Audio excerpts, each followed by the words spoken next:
Well, Kieran, obviously you sort of went into battle for Peterborough United earlier this week with regards to the planning permission on the dome with the council.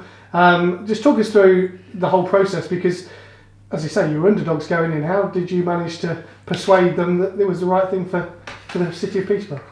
This has been going on, as you know, for over a year really, and obviously the pandemic has slowed the whole process down, which is totally understandable. But we certainly got to a position, certainly from my perspective in the Category 2 application, where it was like now or never certainly in terms of next season and getting Category 2. So it was very tense.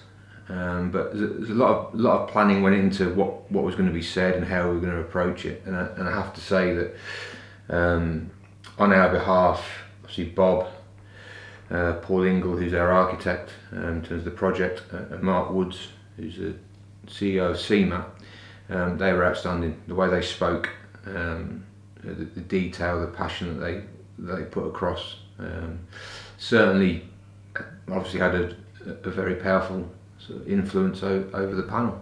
I guess as well that misconceptions, people will just look and see massive dome and think, oh, that's an eyesore, what's that going to do for the community? But actually it's going to do a lot for the community, it's going to do a lot for the city of Peterborough, it's going to do a lot for the development of local players, and it's key to moving forward to that Category 2 status. Yeah, in terms of it's pivotal for that. We have to have that to I suppose even be considered to get Category 2.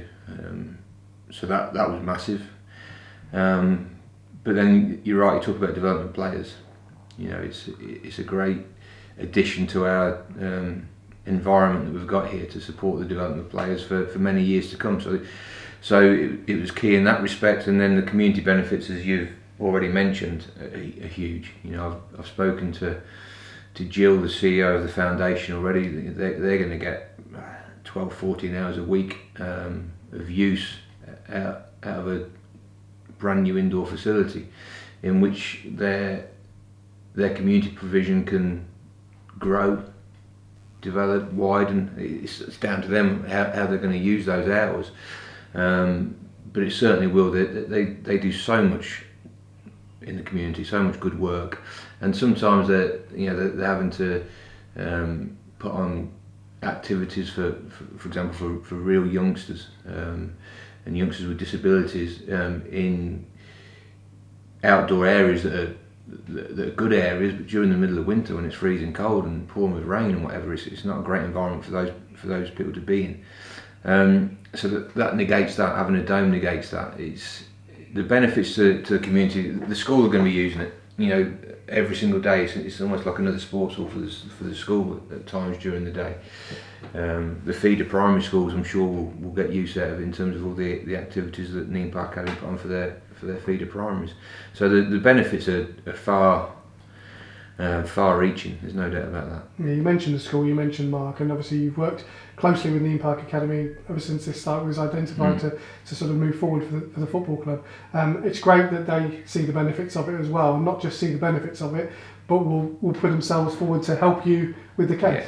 Yeah, because it's a partnership. I think actually Mark mentioned it when he was speaking at the hearing. You know, it's a partnership, and we include PCC in that as well. You know, the City Council. We all work together when we developed these facilities 10 years ago, whatever it was, and continue to do so now. And it benefits the wider community. There's a PCC angle, and from Mark's perspective, that the benefits to Neam Park Academy and CMAT are there, and we all support each other, and by supporting each other, we all benefit, and that's a key, I suppose, for any relationship. And just finally, I said to Bob, he's achieved a lot during his time at the football club in terms of proud moments, in terms of things that he's driven as an academy manager. When that decision was made a couple of days ago, I'd imagine that a sense of, well, really first, but pride as well in what you'd achieved. Yeah, as a relief was definitely the first one. As I said earlier, we were right up against it in terms of time. But you know, when I came back to the football club, the vision from the owners is really clear, and I think if I'm honest with you, I think we're well ahead of schedule, and so much of that is down to the support we get, and this is another example of that. But yeah, really proud moment. There's a lot of a lot of excellent work going on within the academy, within the community. You know, I'm a trustee of the foundation as well, so I keep a close eye on what's going on there, and it's going to help the development, like I said, of players, but also of staff. You know, there's a lot of proud staff sat in there as well at the moment. You know, really looking forward to the challenges that we're going to see over the next few years as we carry on sort of the outstanding work we're doing, and it's certainly put a spring in the step of everybody.